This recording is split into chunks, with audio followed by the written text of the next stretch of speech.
and I'm sorry about that. I'm just gonna start at the beginning, with the house.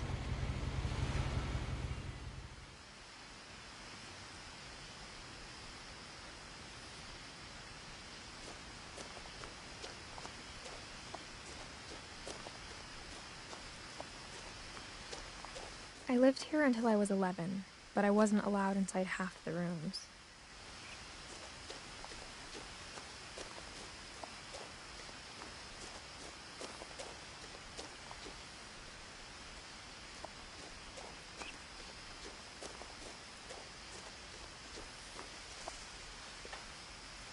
Inside the mailbox were bills from 7 years ago, marked urgent, open immediately.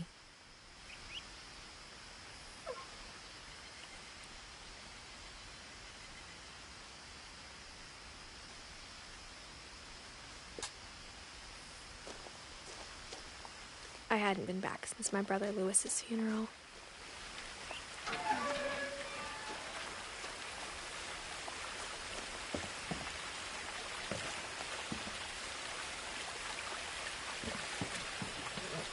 In her will, my mother left me a key, but didn't tell me what it unlocked.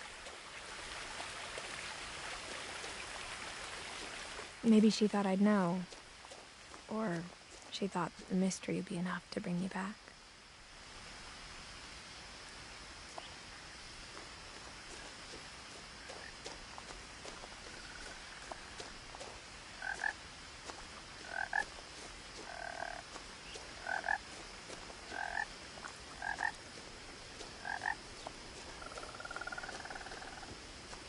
The truth is, even after I inherited the house, I never thought I'd come back to it.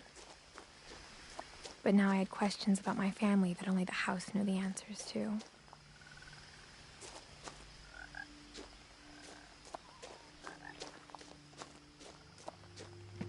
The woods around the house have always been uncomfortably silent, as if they're about to say something but never do.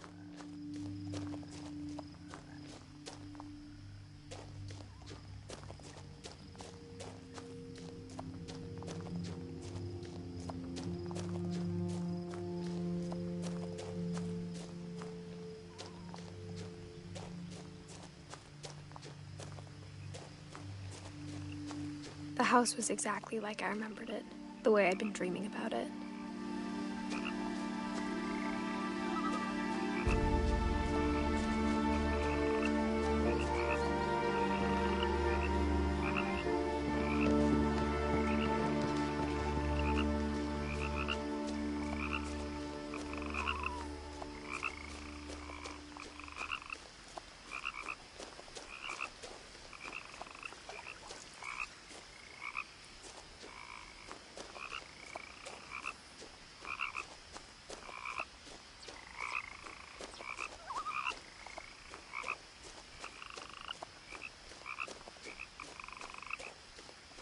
As a child, the house made me uncomfortable in a way I couldn't put into words.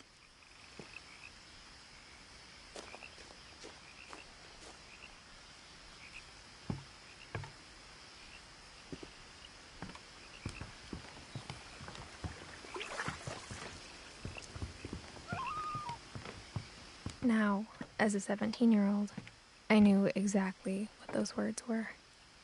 I was afraid of the house.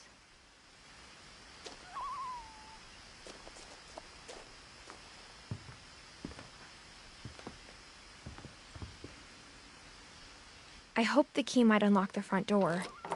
It didn't.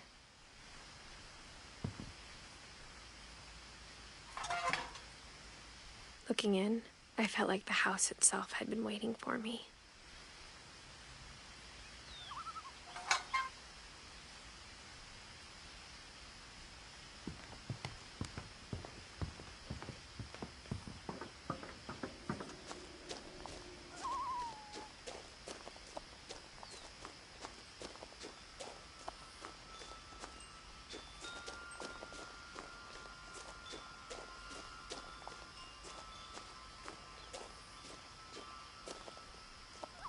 The house felt like it had always been here. Even the swing set was older than my mother.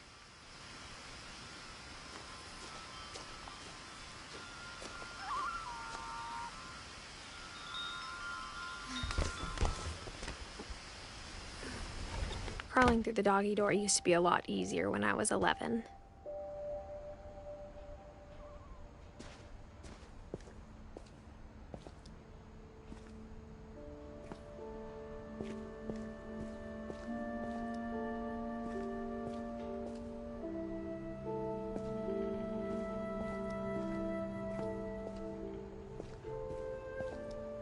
The power had been turned off the night we left.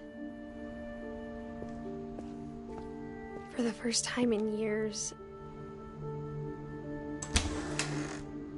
I felt like I was home.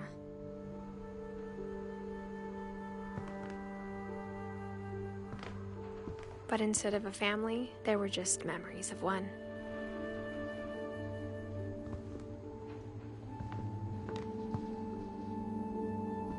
Like how after Louis started working at the cannery, we all got sick of eating salmon, except our cat, Molly.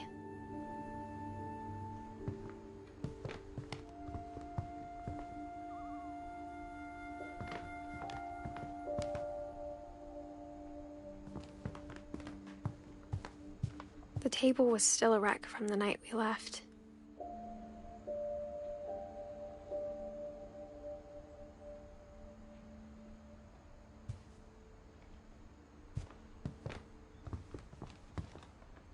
It was like a bomb had gone off, killing everyone but sparing the furniture.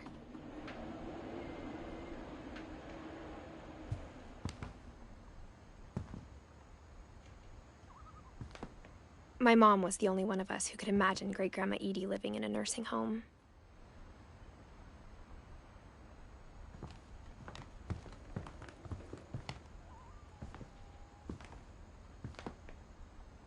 Nothing in the house looked abnormal. There was just too much of it, like a smile with too many teeth.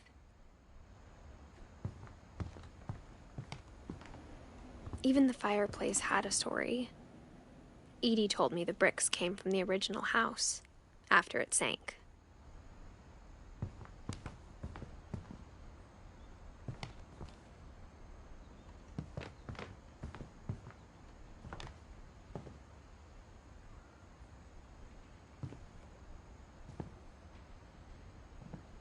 Mom always told me to stay out of the basement, so I wasn't too surprised when the key didn't fit.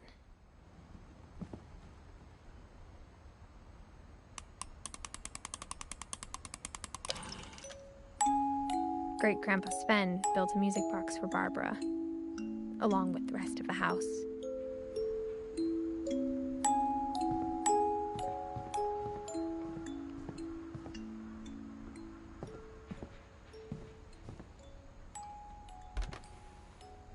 Edie told me once that every Finch who ever lived is buried somewhere in the library.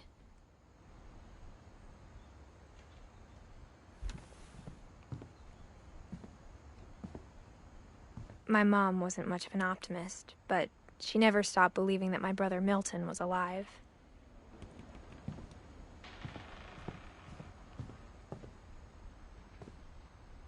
After Milton disappeared, Mom sealed up all the bedrooms. Then Edie retaliated and drilled peepholes.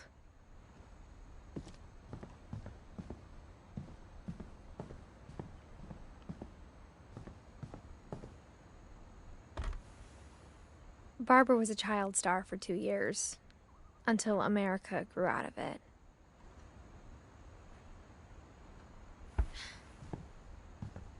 Edie's father, Odin, built the original house.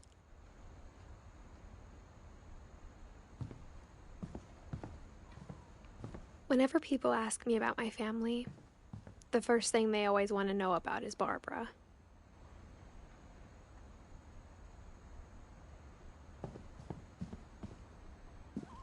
Mom must have locked the third-floor stairs on the night we left.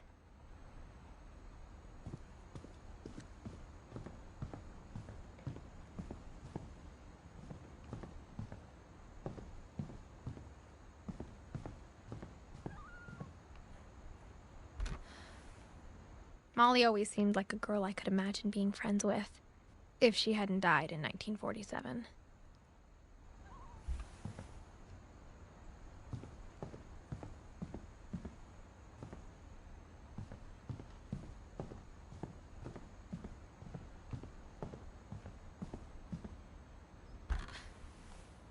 The last time I was in Edith Sr.'s room, I was 10 and she was painting my portrait.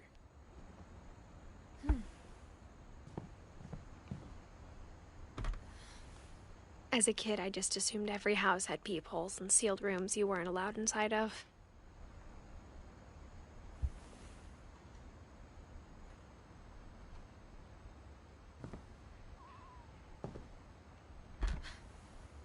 My Grandpa Sam spent 7 years sharing a room with his dead brother, Calvin.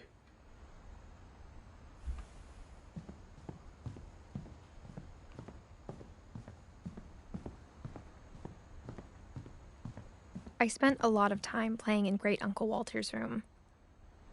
I think my mom sometimes regretted not sealing it up.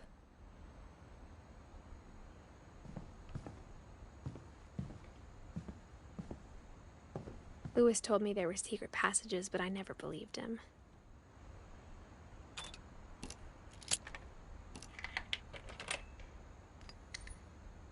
Turns out, my mom was really good at keeping secrets. Now it was time to find out what my mom had been afraid of.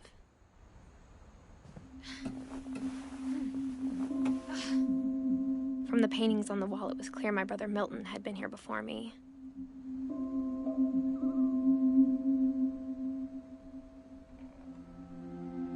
Reading this, maybe it sounds like I had a plan, but I had no idea what was behind that door.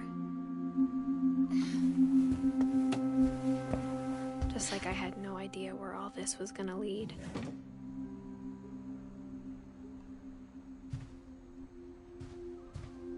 I grew up looking at Molly's room through the peephole. Molly's gerbil had a tiny bedroom with its own even tinier gerbil cage.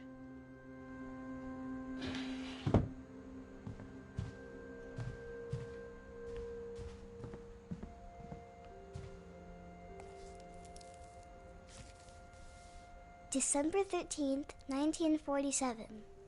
Dear Diary, I'll be gone soon, but I wanted to tell somebody about what's gonna happen. It started when Mom sent me to bed without dinner. I woke up and I was starving, so I looked around for something to eat.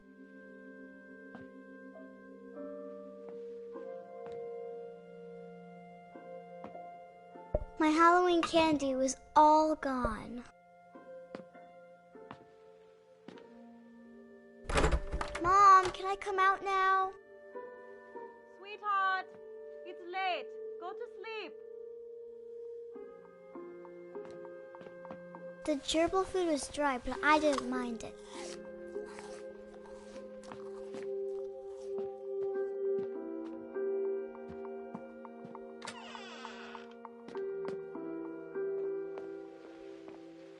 I ate a lot of things that night.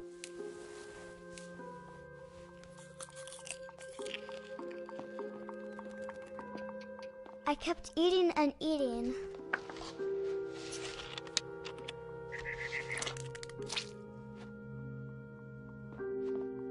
Then I heard chirping outside my window.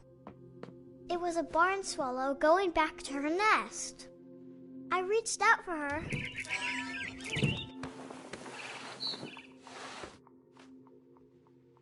And suddenly, I was a cat.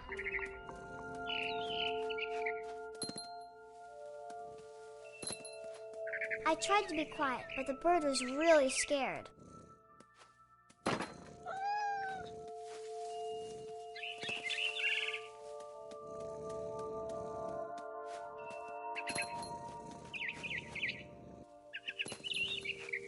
Mom and Dad didn't even look at me.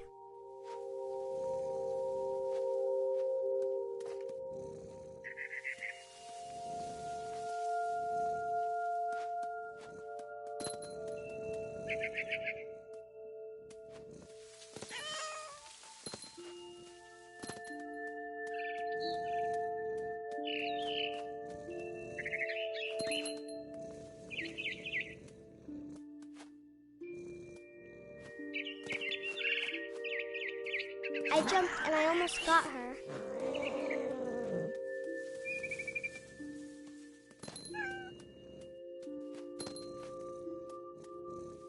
I could tell she was getting really tired.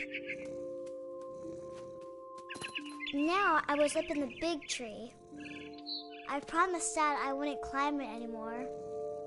All I cared about was eating that mama bird.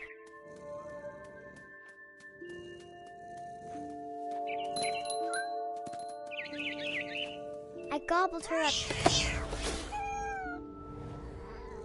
And suddenly, I was an owl. First, all I heard was the wind. Then I heard little teeth nibbling in the grass.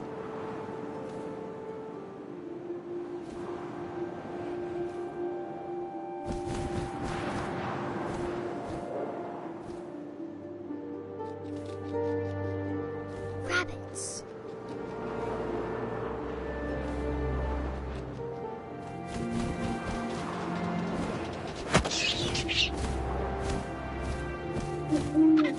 I imagined his face looking up and seeing mine through my talons. I swallowed him up, and I didn't chew one bit. Then I flew off to find something bigger.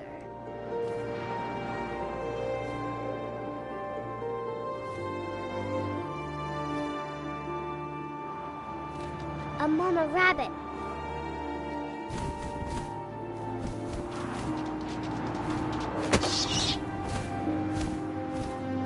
She was almost too big to carry. I started choking, but I couldn't stop eating. And suddenly, I was a shark.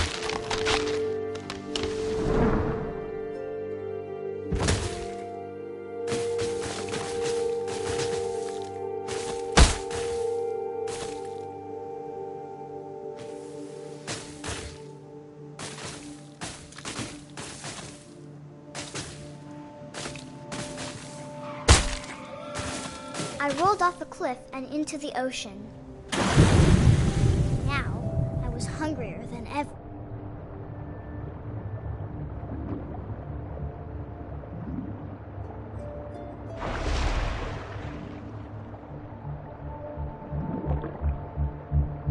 I wanted fat, juicy seeds.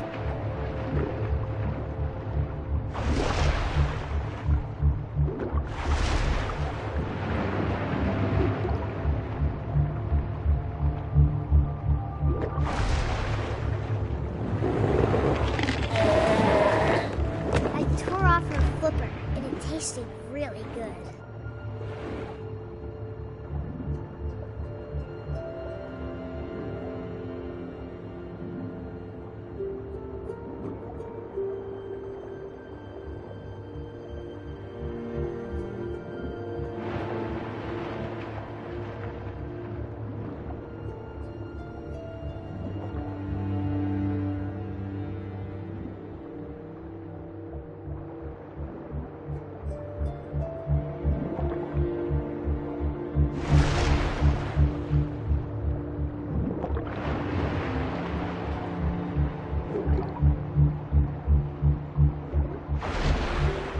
Grabbed on tight. When I was so hungry, I jumped out of the water.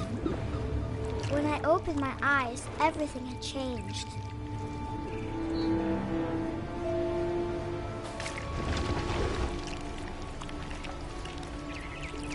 Now I was a monster, and I smelled people everywhere.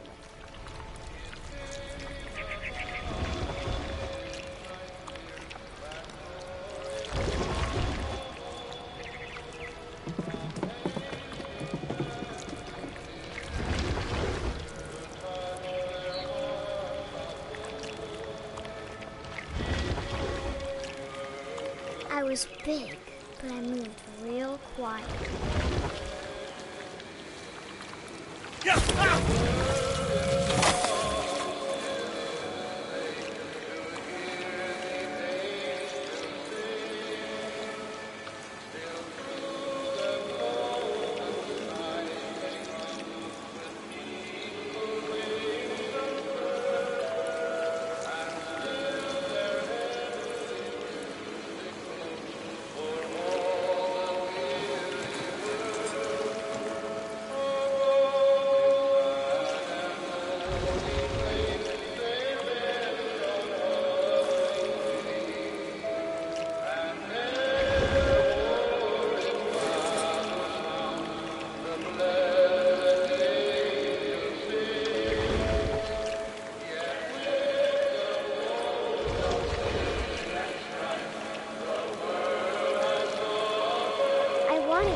also, I didn't.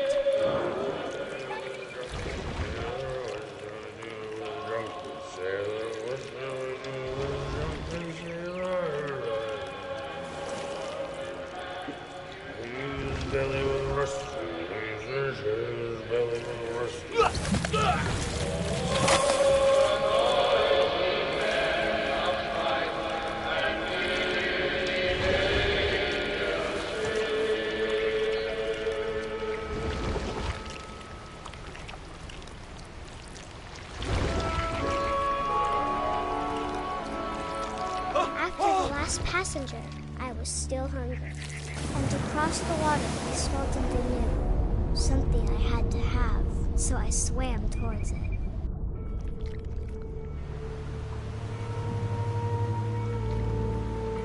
I slithered onto the sand, and the good smell went into an old pipe.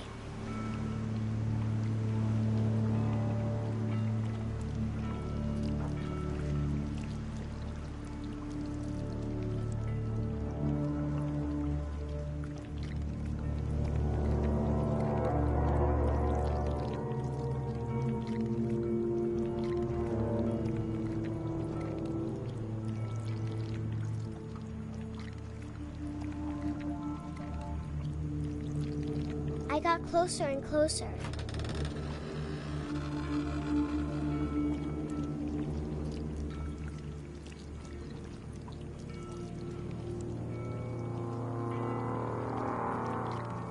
All of my stomach started growling. And suddenly, I was me again. I held my breath for a long time, but I couldn't hear anything. I think it's waiting for me to fall asleep. But it's not going to wait much longer. It needs to feed, and we both know I will be delicious.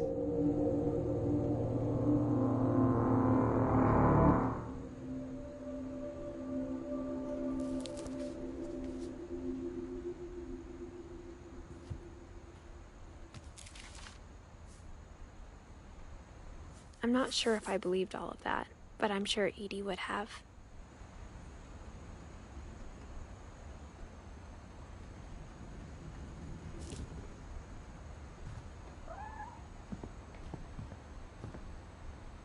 I can't describe it, but I felt like some part of Molly was still here.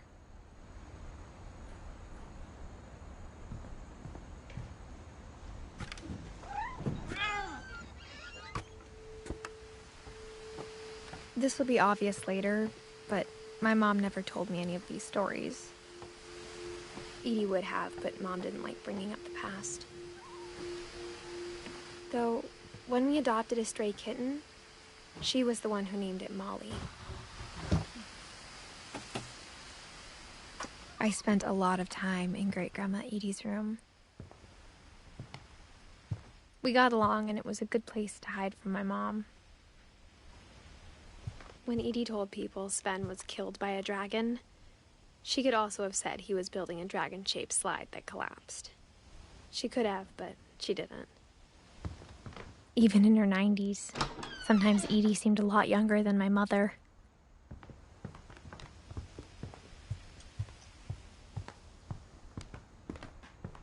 Her room was like a museum. For 500 years, the Finches have been famous throughout Norway for their fortune and misfortune.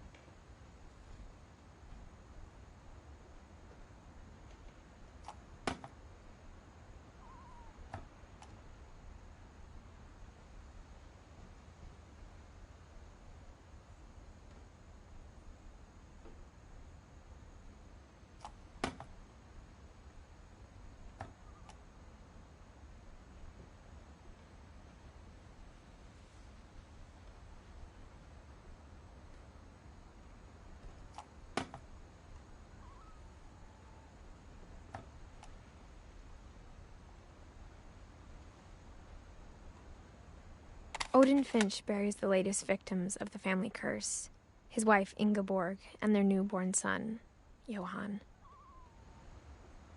On January 7th, 1937, he set sail with his family and his house, hoping to leave the curse behind. But 40-foot waves off the coast of Washington send the house and Odin to the bottom of the sea. Odin's daughter Edie, with husband Sven and baby Molly, step ashore on their new home, Orcas Island. Odin Finch is the first to be buried in the new family cemetery. His daughter Edie is already dreaming of a new Finch house.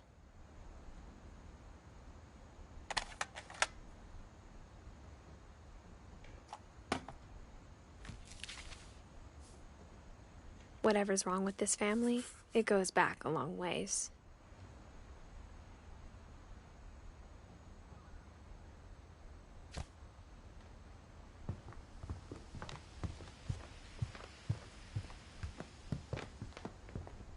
The only trace Grandpa Sam's first wife Kay left on the house was the pink bathroom. It was a pretty big trace.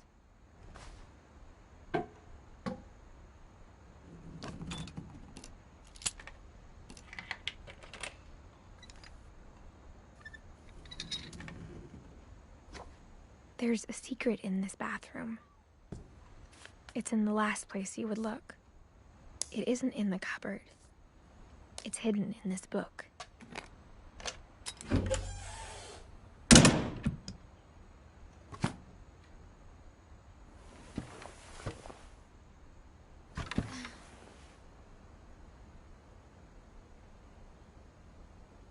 Sven gave Sam an old camera he'd refurbished. He never put it down.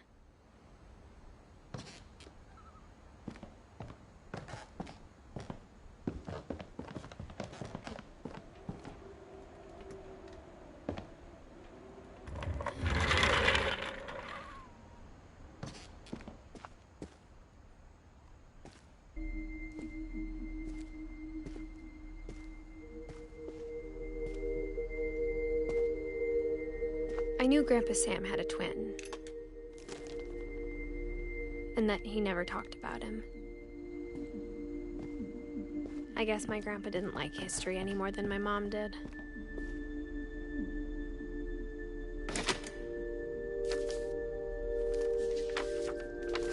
How I Want to Remember My Brother by Sam Finch. The thing I remember is that when he made up his mind, that was it. My brother said he'd die before he ate another mushroom, and he did.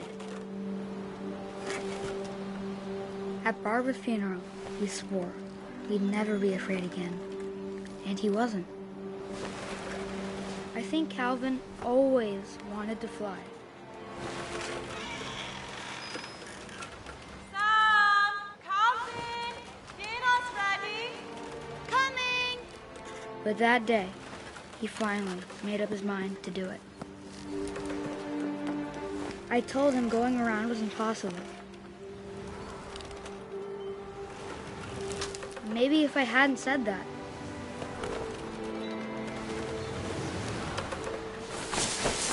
Calvin, I'm not gonna tell you again. Maybe if the wind hadn't picked up. Then maybe he'd still be here. But I doubt it. I think he'd already made up his mind. That's what I want to remember about my brother.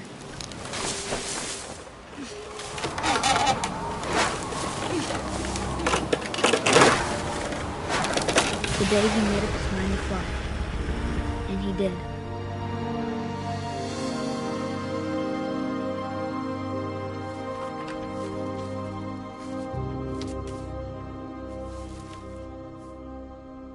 Calvin's story felt strangely familiar.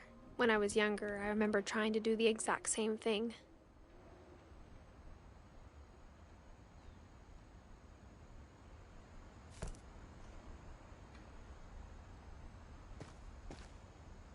After the funeral, Edie roped off Calvin's half of the room.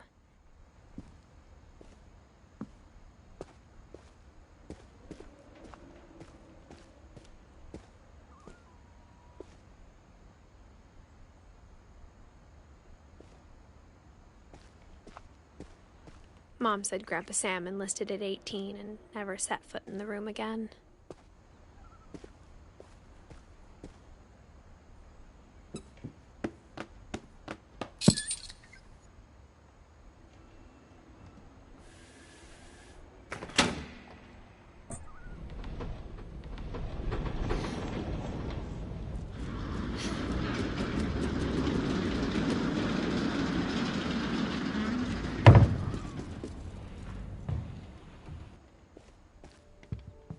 The passages were a pretty tight fit. They'd obviously been built for smaller hands and bellies.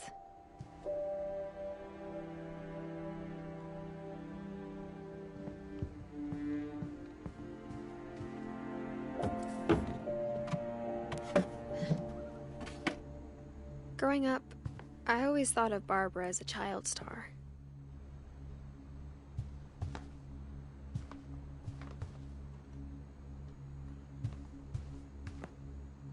I never thought about how hard it must have been for her afterwards.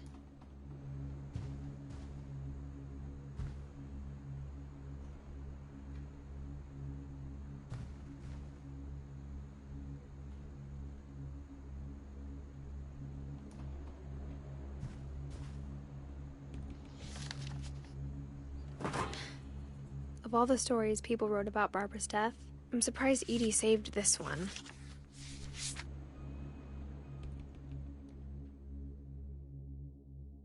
Old Jack here with another ghastly tale inspired by America's most unfortunate family.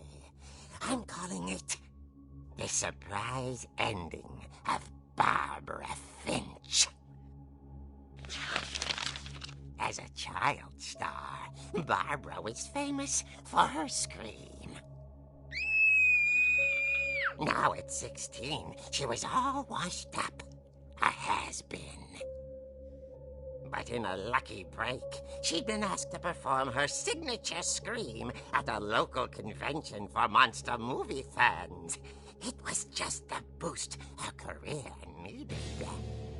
Unfortunately, her scream hadn't aged well. Getting better. I think you just need the right motivation. Her biggest fan and current boyfriend, Rick, was about to demonstrate when... Now that was a great scream. It was Barbara's father, Sven. He'd slipped into a table saw and had to be rushed to the emergency room. So Barbara got stuck babysitting her youngest brother, Walter. Her convention comeback was cancelled. Okay, I'm hearing frustration, but I'm not hearing terror. What if I tried... A gang of hoodlums in Halloween masks have been terrorizing Orcas Island tonight. Police are urging residents to... That came from the basement. You're right! Also, I loved your delivery on that. Why is your basement door locked? Because my dad likes making puzzles and secret passages. There's a key hidden in the music box. The secret is to keep winding and winding until finally the key pops out. Thanks, babe. I'll be back in a sec. 20 minutes later, Rick hadn't returned. So Barbara went to look for him, right on cue. She reached for the music box. And as she wound the key, she listened for Rick, but the house was silent.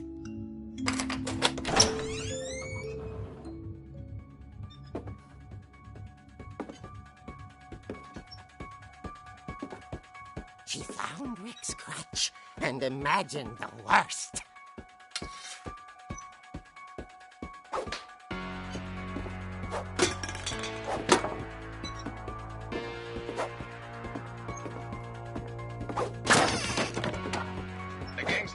Infamous Hookman killer, Dr. Carl Hamill, who impaled and then ate his family 10 years ago tonight.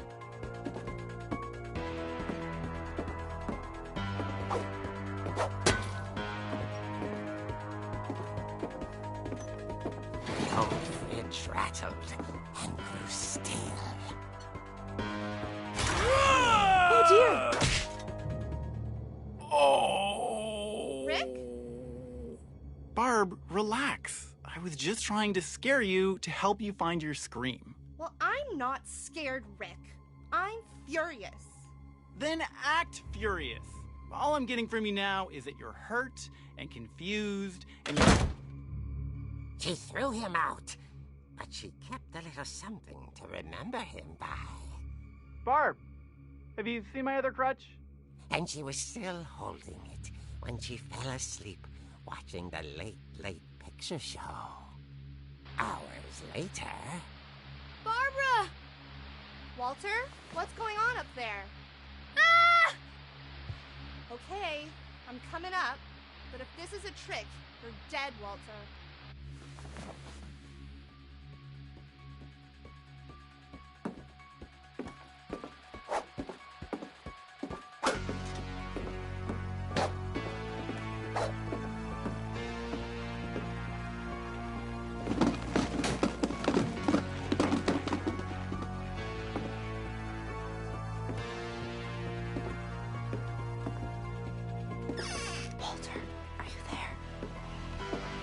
Walter vanished, but his bedside radio was still on.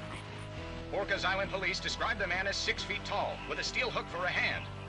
Residents are urged to lock all doors and windows and notify the police of any suspicious activity.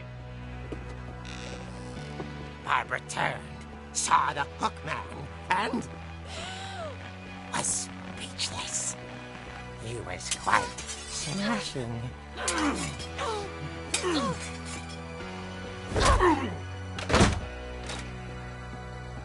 the rage was, he couldn't get enough of Barbara. Okay, Barbara, there's gotta be another way out of here. That night, she played her part beautifully.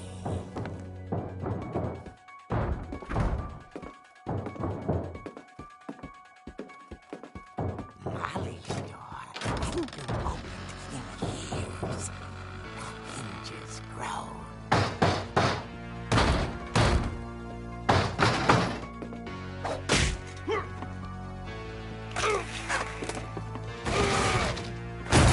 He wasn't moving, but she sensed the story might not be over yet.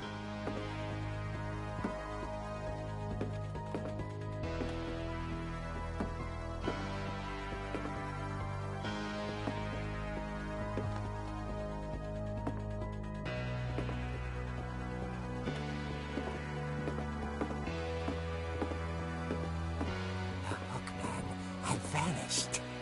She listened for his breathing, but all she heard was...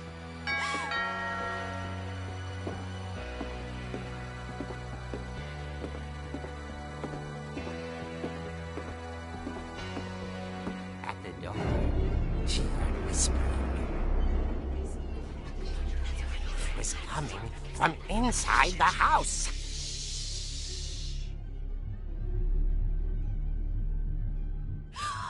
Oh dear.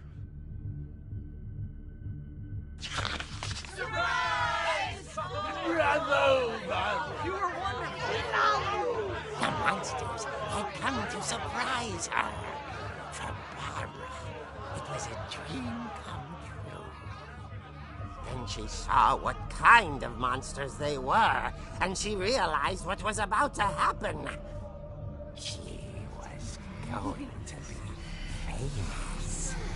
And with her final breath, Barbara Finch gave the performance of her life.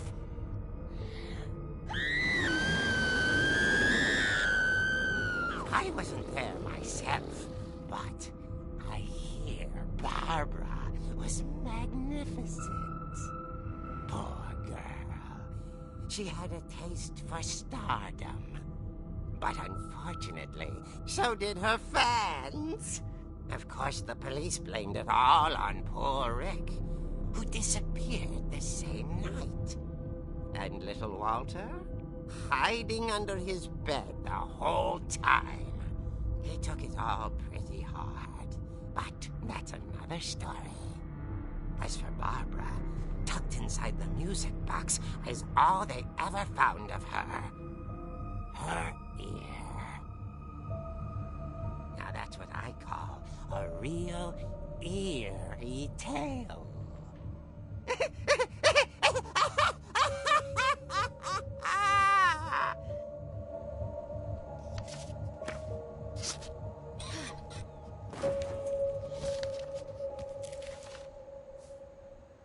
Edie told me all Barbara wanted was to be remembered, as absurd as that comic was. Maybe what Edie saw was a happy ending.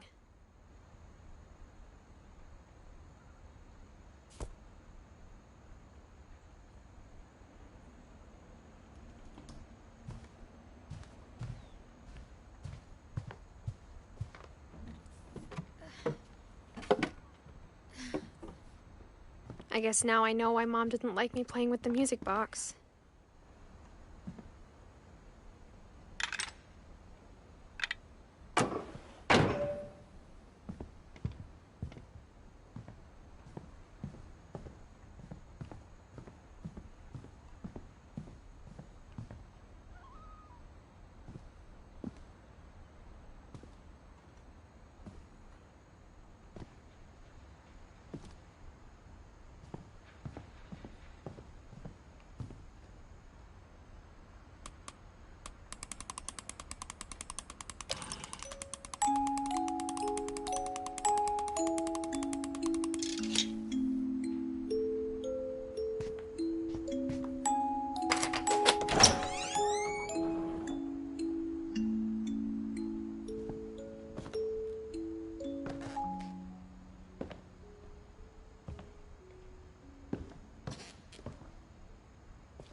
Mom said the basement was off limits, unless I wanted another tetanus shot.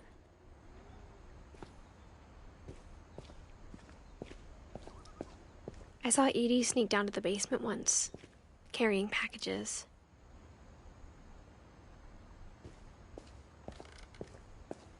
I thought maybe she was hiding presents. It turned out she was hiding a lot more than that.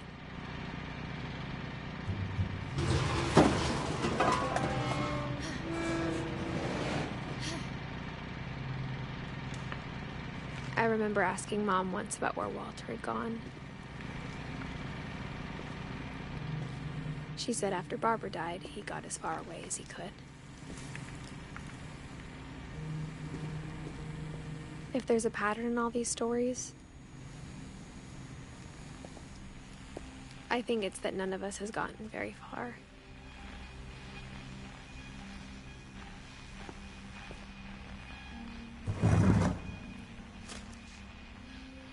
Goodbye, everyone. I can't believe I've been down here for 30 years. On that first day, after the shaking started, I didn't think I'd survive a week.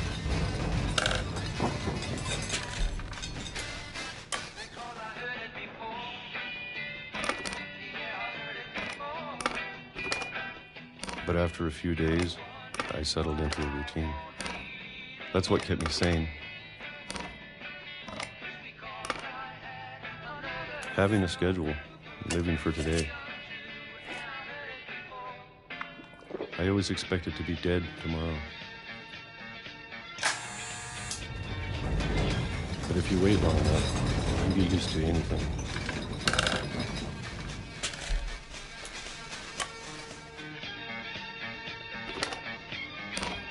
Even a monster on the other side of the door starts to feel normal. Almost friendly.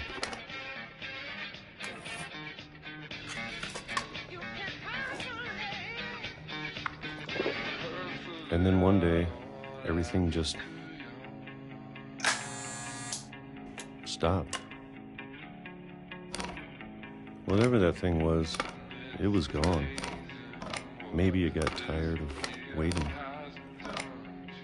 Or maybe I just got tired of being afraid.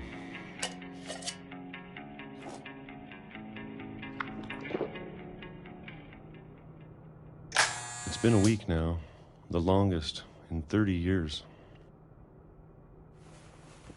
I'm done waiting. I have to leave while I still can.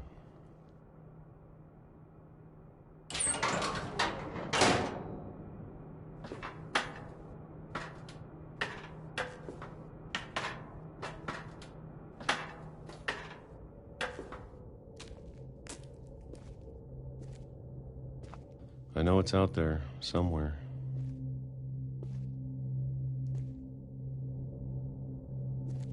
Whatever killed Barbara and Molly and Calvin. Maybe this is all a mistake. But I need to stop living the same day, even if it kills me.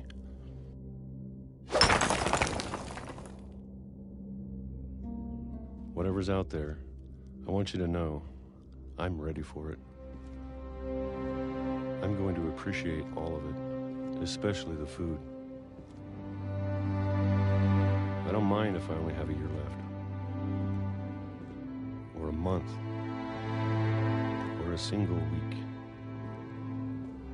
I'd be happy with one more day. I can already imagine the sun on my face.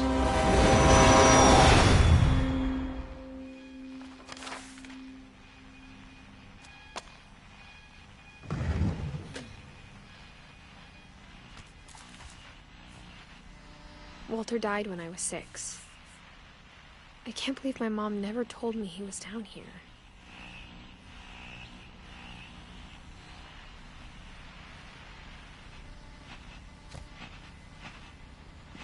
I'm sure my mom was trying to protect me.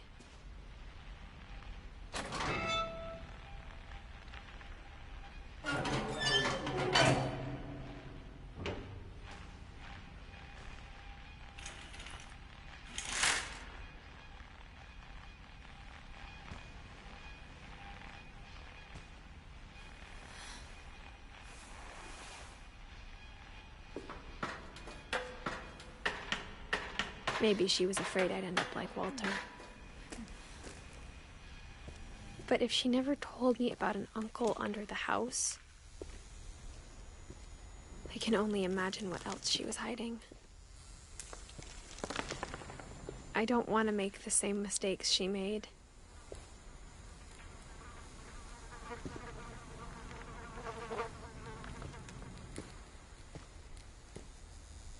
Trying to bury something that's still alive.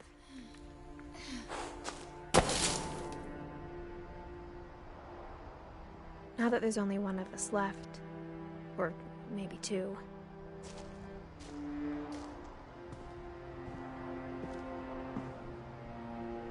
I thought it was time I heard the stories for myself.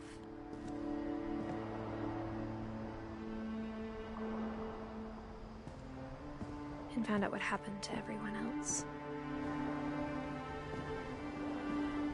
But now I'm worried the stories themselves might be the problem.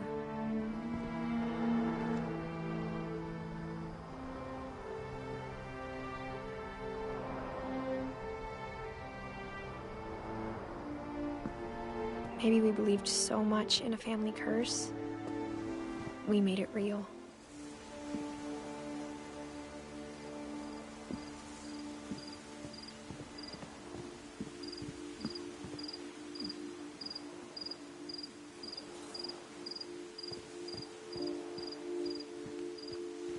I don't know if I should even be writing this.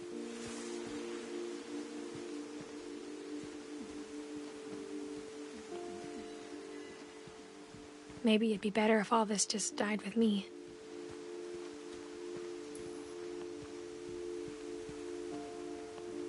But I thought you should know about your family.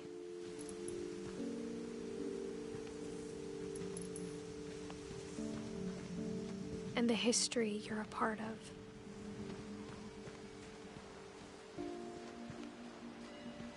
Though to be honest, I feel as lost as you probably do right now.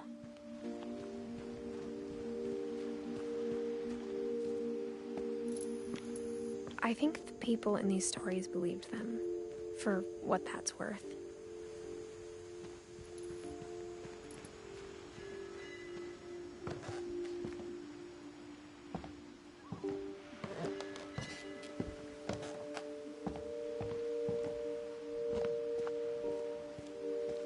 And when you look at the house, that history of imagination and stubbornness and madness, any of it seems possible.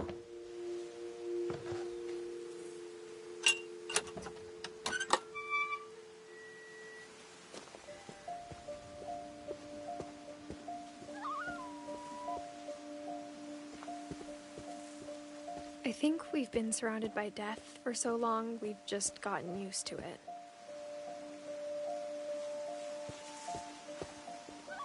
What kind of family finishes building a cemetery before starting the house?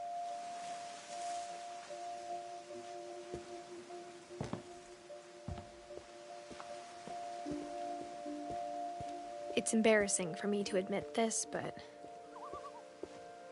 the pet cemetery made me more uncomfortable than the human one.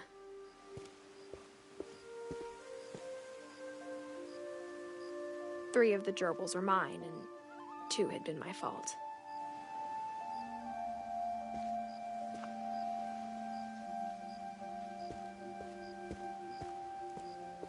Sven built the house, but it was Edie who designed the cemetery.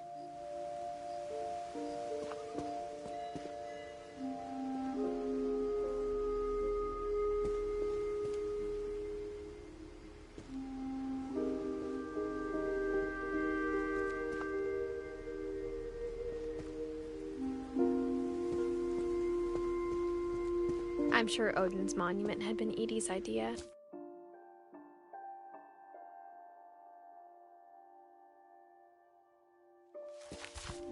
My mom was always trying to move on, but for Edie, the past never went away.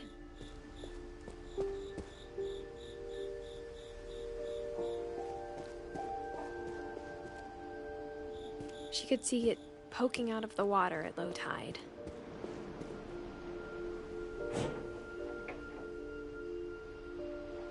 Edie said she dreamed about the old house every night.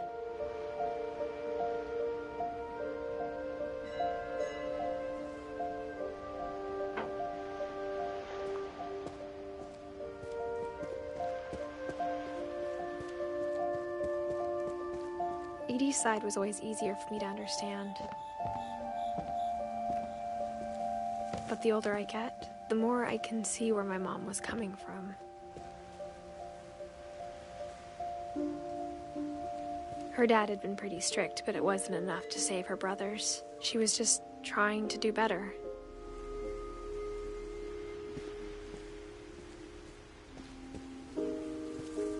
She lost 2 of her brothers, just like I did. I get why she tried so hard to protect us.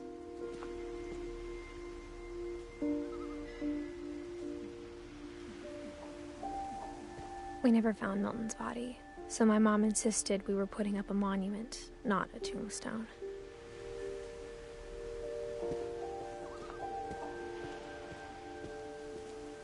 There's so many things I wish I could ask my mom now. Part of me thinks this is what she wanted all along. For me to come back someday and find everything out for myself.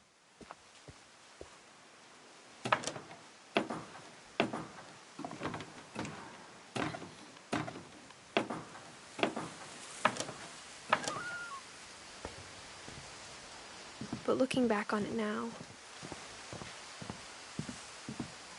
if she told me there was going to be so much climbing, I never would have come when I was 22 weeks pregnant.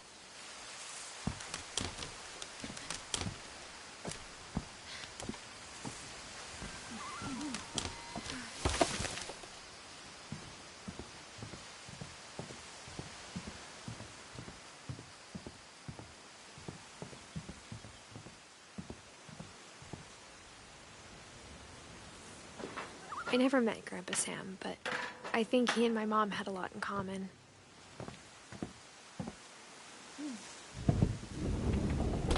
They were both pretty intense.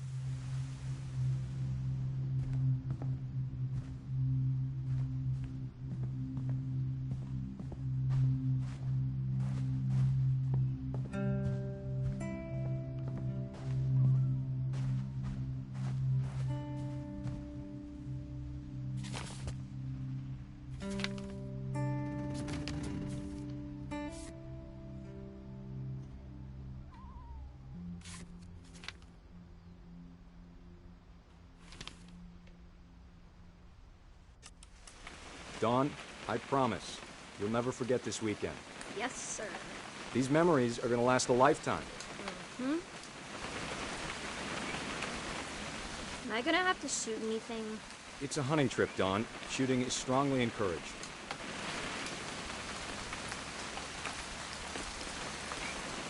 What?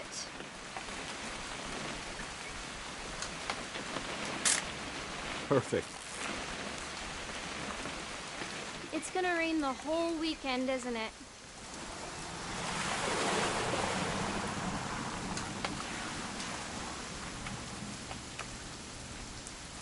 I will never forget this weekend, Dad.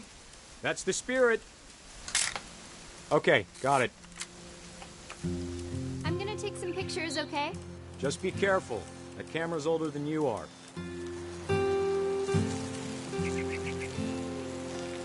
Definitely should not have drunk all that coffee. Hey! That's a keeper. I'm just saying, I'm not always gonna be here, Dawn. You'll need to remember this stuff, if you want to survive. I'll be fine, Dad. You know who else thought he was gonna be fine? Some guy who died. Dawn, I'm being serious. I know, Dad. You're always serious. Doesn't being out here make you want to chill out? To tell you the truth, I haven't been out here in 20 years. Dad! Good eyes, Dawn.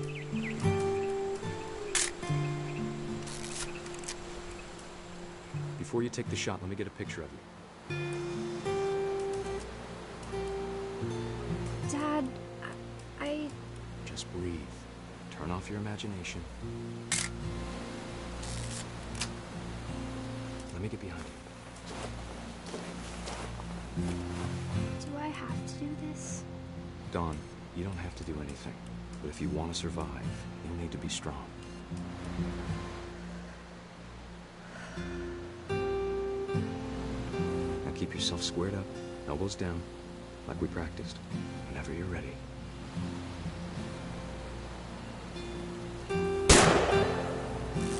Great shot, Dawn!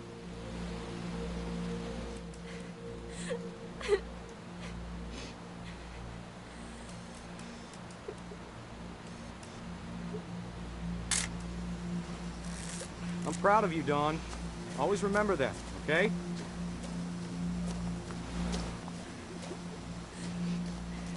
Dad, it's twitching. I think That's it's totally still... normal, Dawn. Just focus on the camera. Try not to think about... Dad!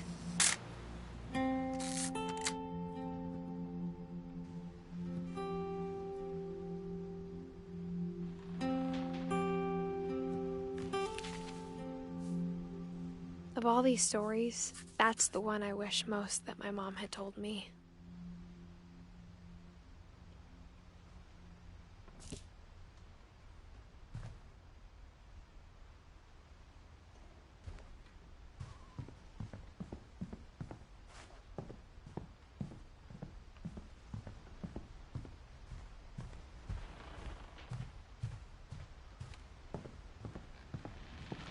Instead of hiding from death, Sam seemed to go out of his way to meet it.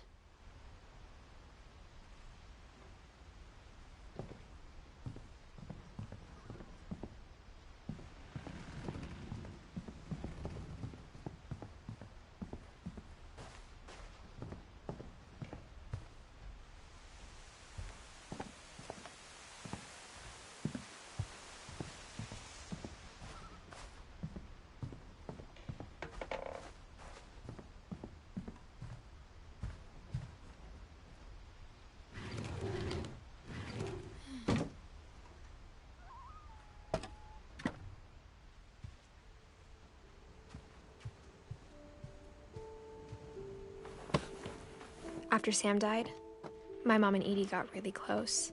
They'd both lost a lot.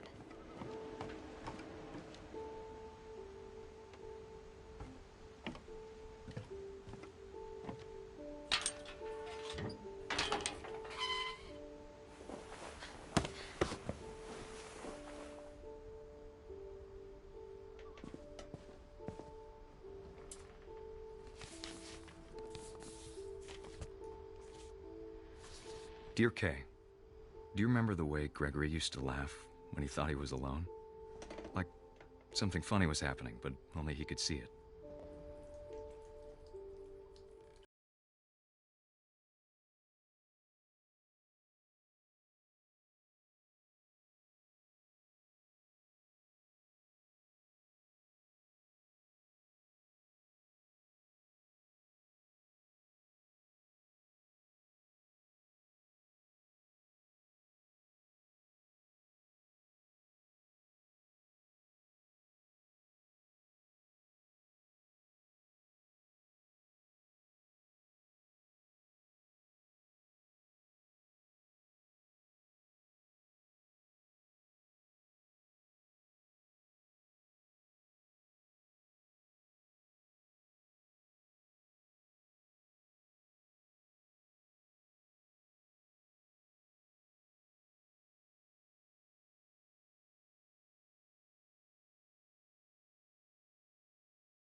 Everything you could. Maybe if I hadn't called that night. Damn it. Hold on, I don't want Gregory to hear this.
He'd want you to be happy too.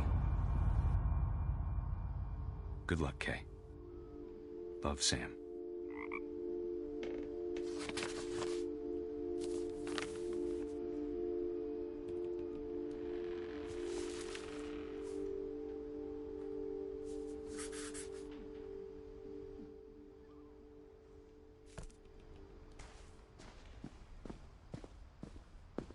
can't imagine my mom ever writing poetry, and yet... A poem for Gus, who always said the wedding was a bad idea. Our father never hit us kids, at least not very hard, before the day my brother said with teenage disregard that he'd be dead before he'd see a wedding in our yard.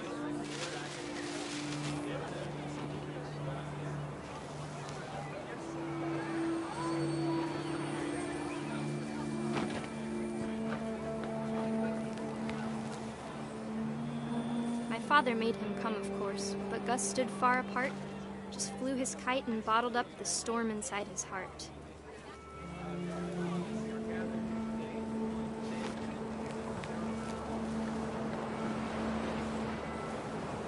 I tried to talk him out of it, but though he'd never met her, "We don't need a stepmom," were the words that I now pronounce you husband and wife. You may kiss the bride.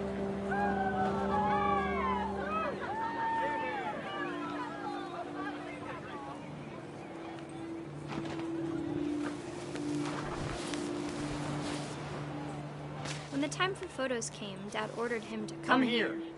But Gus declined, and as a sign held up his middle finger.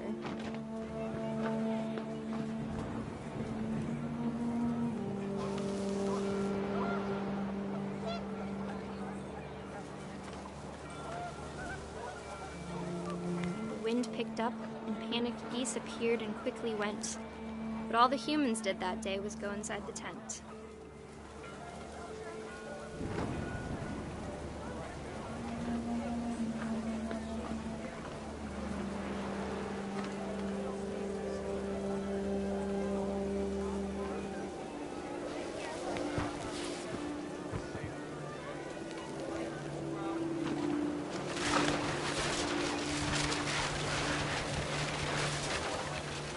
The rain came down in buckets then, but no one seemed afraid that nature might destroy the tent our dad had crudely made.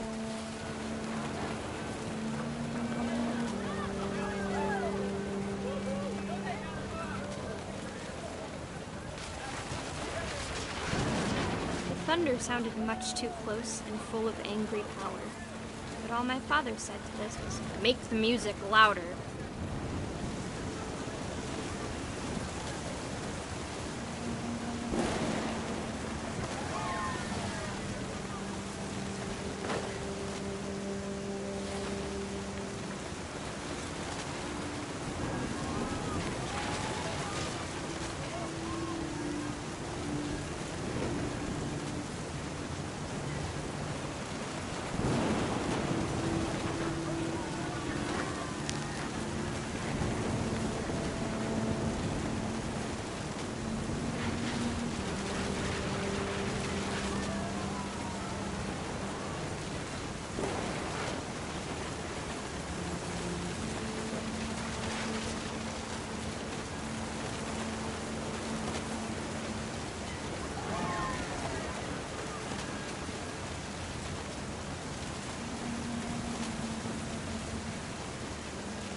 I wish that I could truly say I thought about you on that day. Out there on the beach alone, just you, the wind, the sea, and foam. But I didn't, until we found you.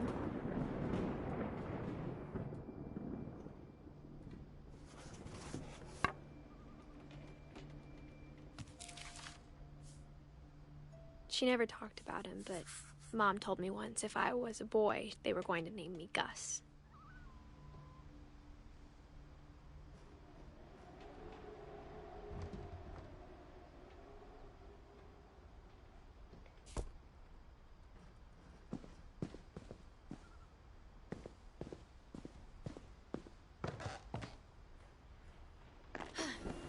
My mom moved up to the loft after her brothers died.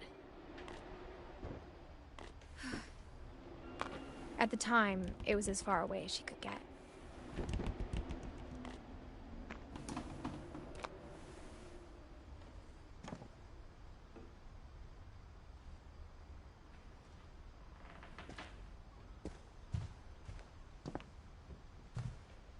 She spent a summer building houses in Calcutta, where she met my dad, Sanjay.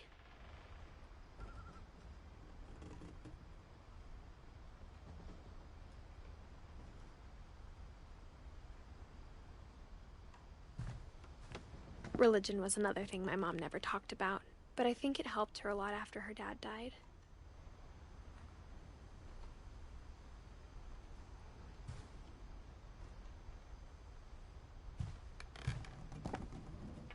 My mom moved to India a week after graduation and got a job teaching English.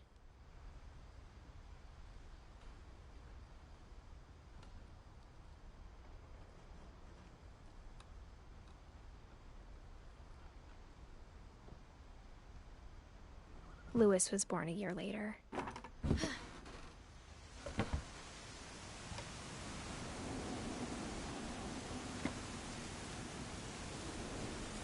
When my dad died, I don't think Mom knew where else to go. I'm sure Edie was happy to have her back.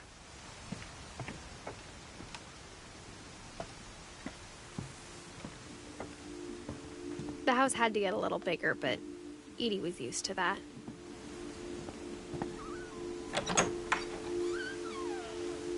And for a while, things were good. Almost normal. But it didn't last. The beginning of the end was Milton's 10th birthday, when Edie gave him a castle.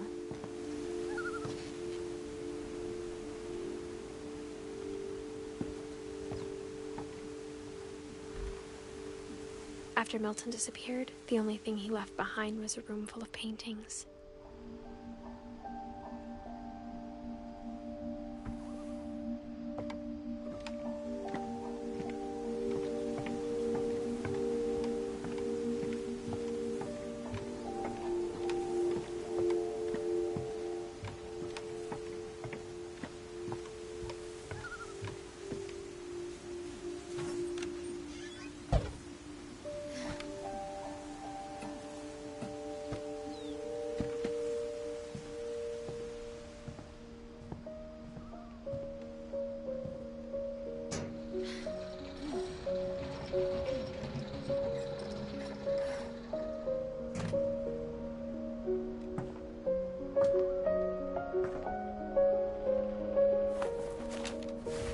Milton Finch in The Magic Paintbrush.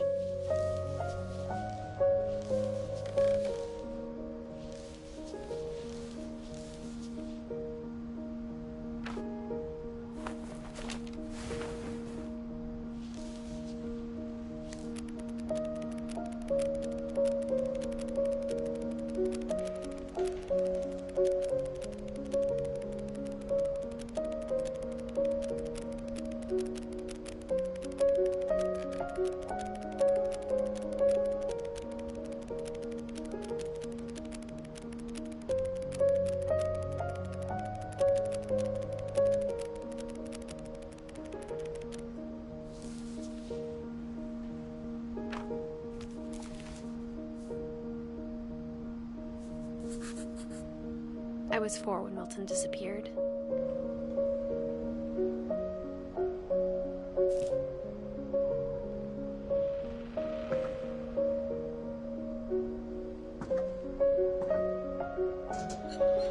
Mom spent months searching for my brother. Then she sealed the doors.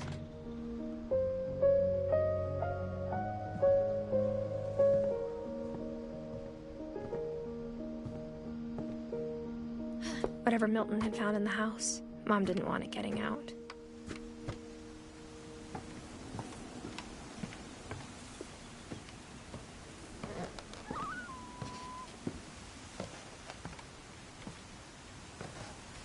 Mom definitely blamed Edie, but I think Louis blamed himself.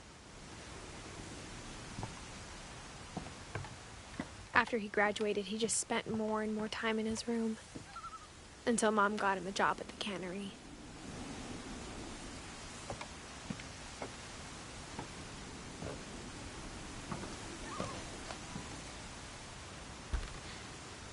Everyone always told me to stay out of Louis's room, except Louis.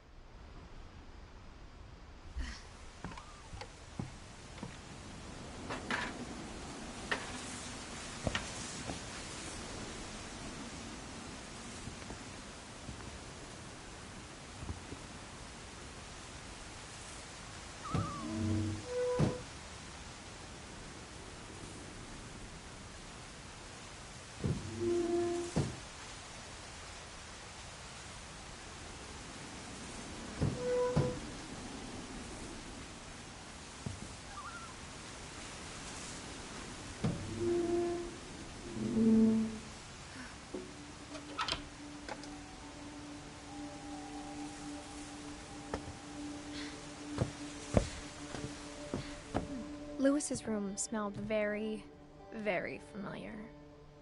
That part of him lived on.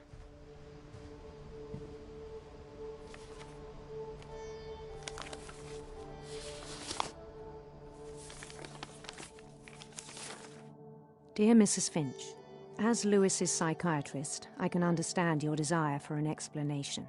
As I see it, the trouble began in January, shortly after we convinced your son to seek treatment for substance abuse. Newly sober, I believe Louis first noticed the monotony of his daily life.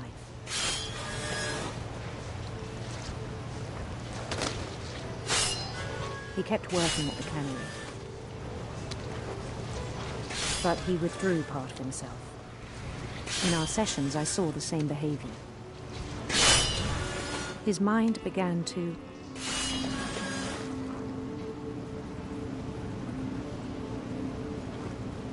wander.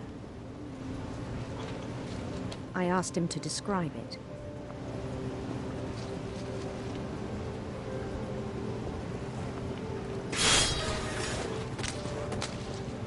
He said he started small, imagining a labyrinth. He'd feel his way about. Then something moved.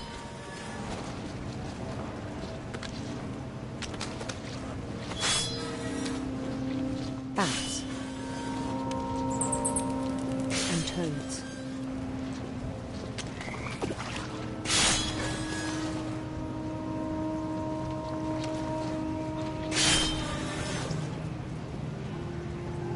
And things that have not names. He knew it was all in his head.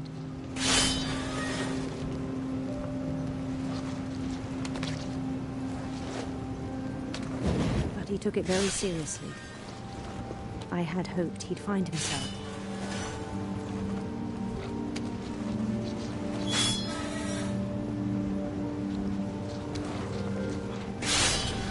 But he found something more. I worried about him then.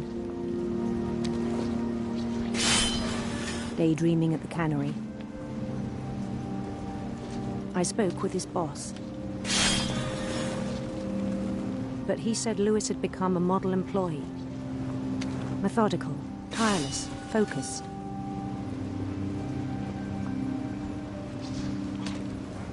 Like a whole new Louis. So I let him go on.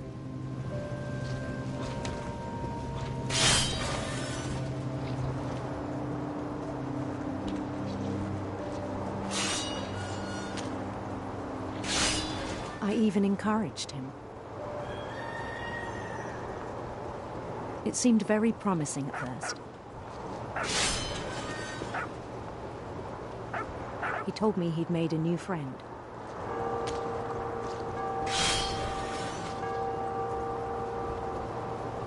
on the edge of a city he named Lewis-topia. He built the city up slowly, brick by brick. Then he made musicians.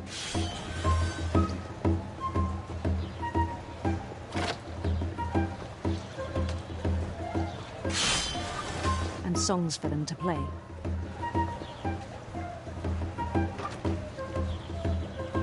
He talked about starting a band. And he was always humming something.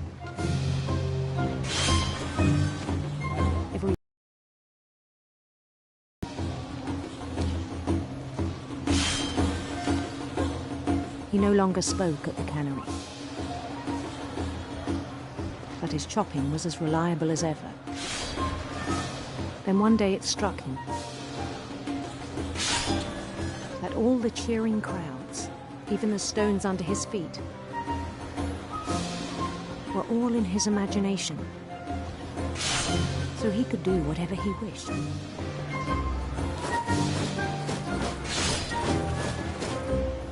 He held an election for mayor. And he won. They begged him to stay, but his mind was already wandering. It became a game for him.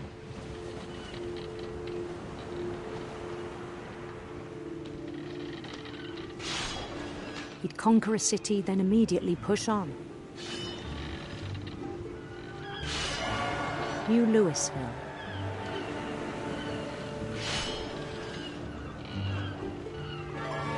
St. Louis. He started drifting away from our reality.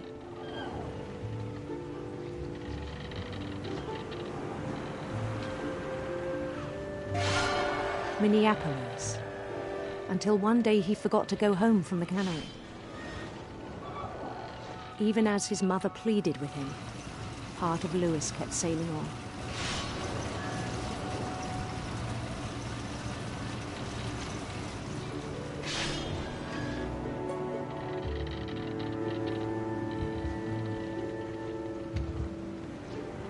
In Louisburg, he heard rumors of a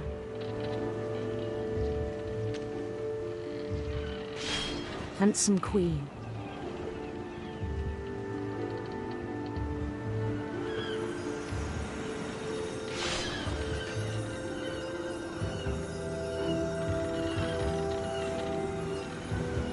The queen was on her own quest for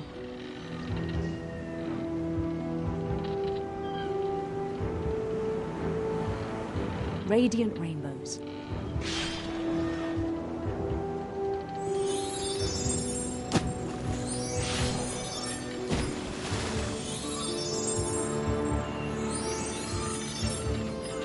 He followed the sound of her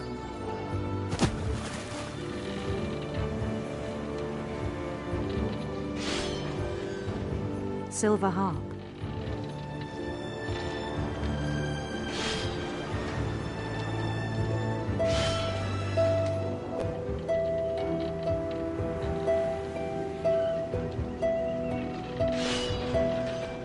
His chase led him to a golden palace east of the sun and west of the moon. Even then, his logic remained sound. He knew the world was all in his imagination.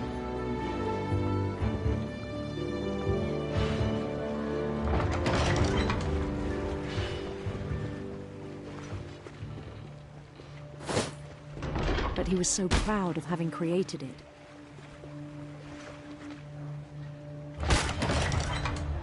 In his own eyes, he'd become something greater than a king.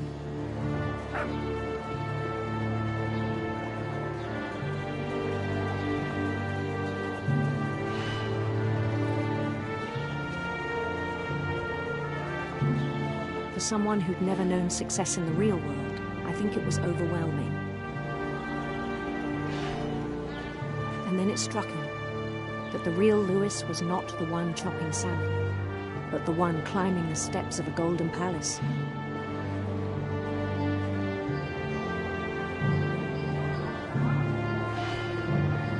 My imagination is as real as my body, he told me. It was hard to argue with him.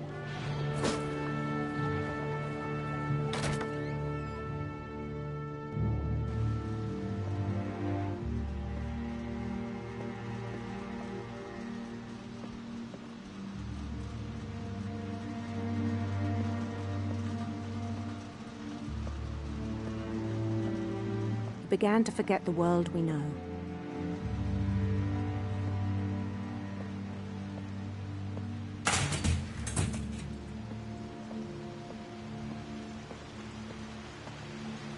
I think it pained him to remember Lewis, the cannery worker.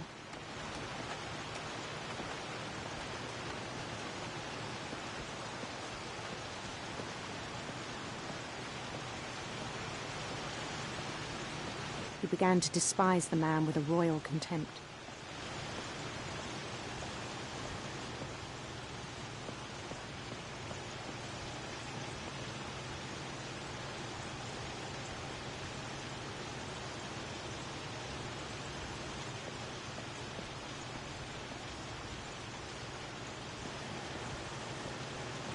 I still thought I could save him. Even after he said he was being crowned king over all the lands of wonder. The palace would be packed with his companions.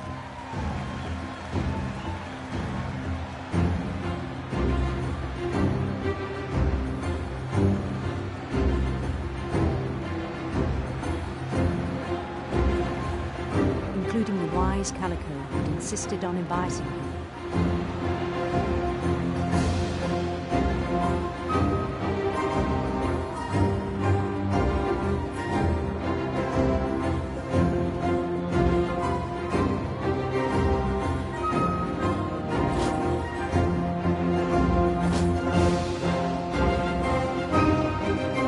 His queen waited, holding his crown.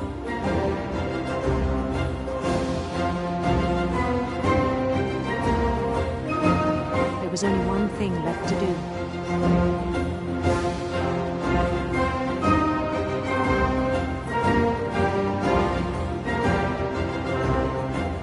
Bend down his head.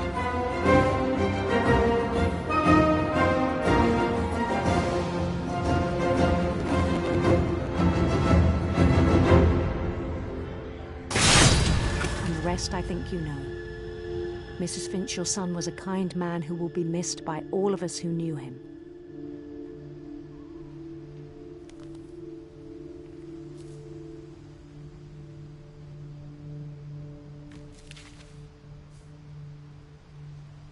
My brother was really cool. I wish you could have met him.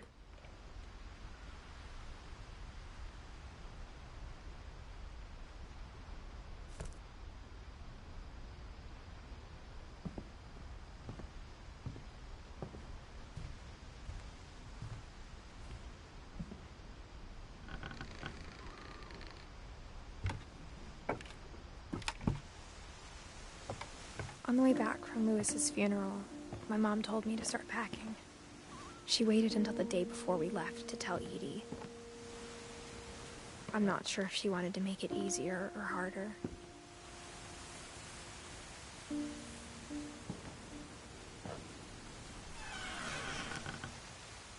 I wish we'd stayed.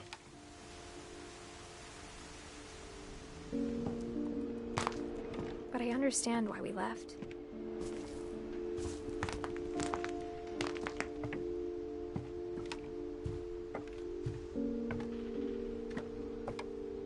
What happened that night had been coming for a long time. Maybe it should have come sooner.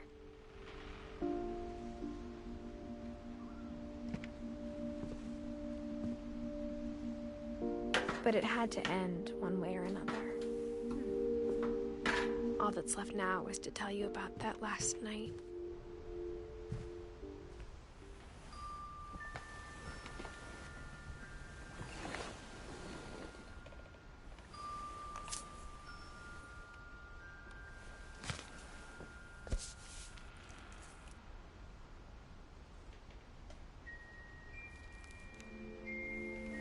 That whole last day, Edie just watched us pack and didn't say a word. Until supper, when she raised her glass and said, "To our final night together, and all our final nights apart." Grandma, you know what I said about alcohol. Some of your medications are very Edith, specific. I left a present for you in the hallway. Why don't you go open it? The grown-ups have to argue now. I'm sorry, you're right. We're all leaving tomorrow. Let's just enjoy our last... I'm not leaving. Edith, you're excused.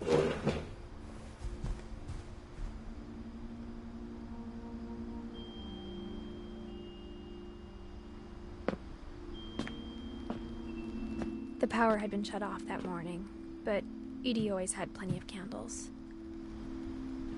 When my mom sealed the library, I don't think she knew about the other entrance.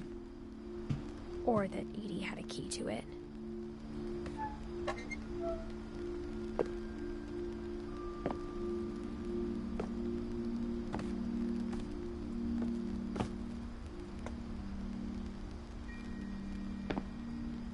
That thing you're afraid of isn't going to end when you leave the house.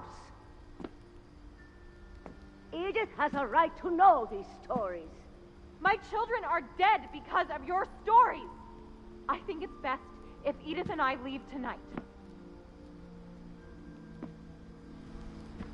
We'll have the nursing home send a van for you in the morning, okay?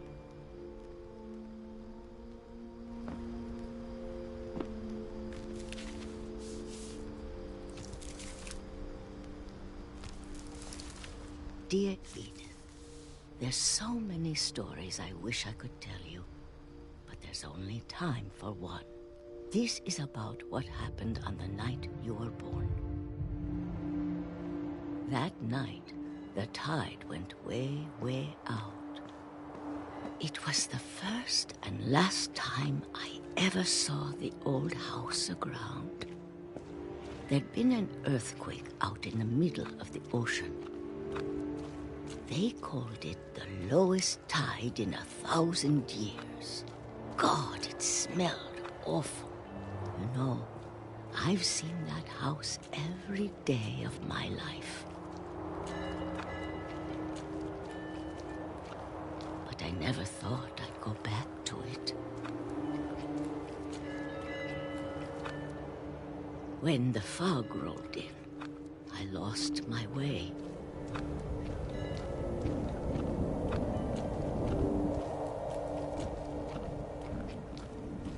I got turned around.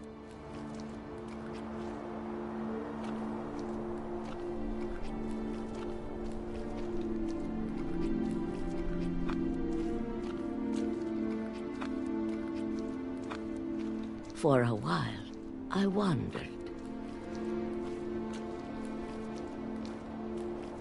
I started seeing things.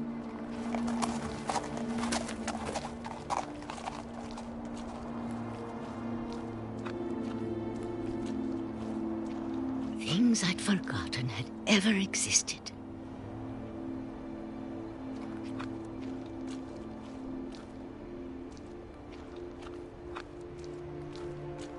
But when I saw them, they felt like old friends. That night, a lot of things came back to me.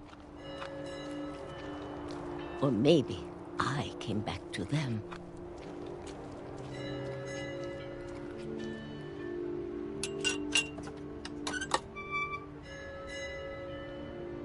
Things I can't explain, but that I need you to try and... Edith, what are you doing in here? It's mine. Edith! Mom, you're gonna rip it! Let go! I kicked and screamed, but Mom dragged me to the car. I never saw Great-Grandma Edie again. The next morning, the van came to pick her up, but she was already gone. After that, we moved around a lot.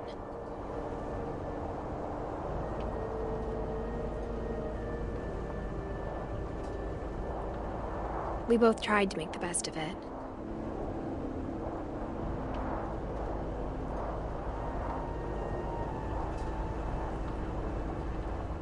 A few years went by.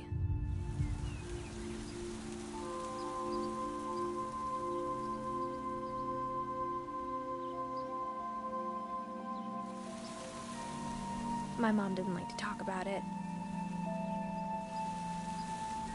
But she started getting sick a lot. The rest happened pretty quickly.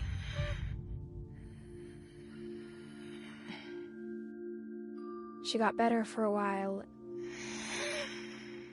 and then she didn't.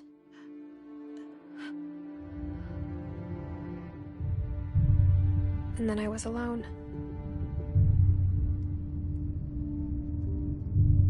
The last Finch left alive.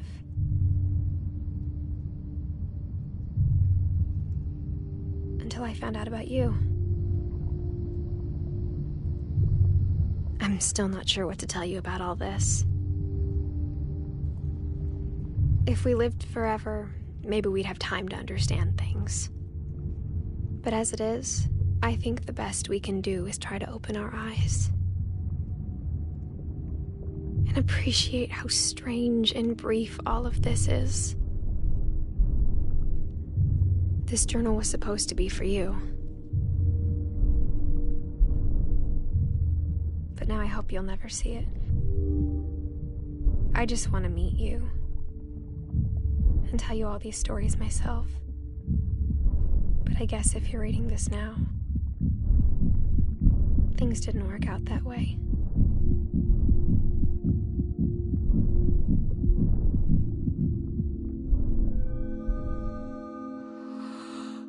This is where your story begins.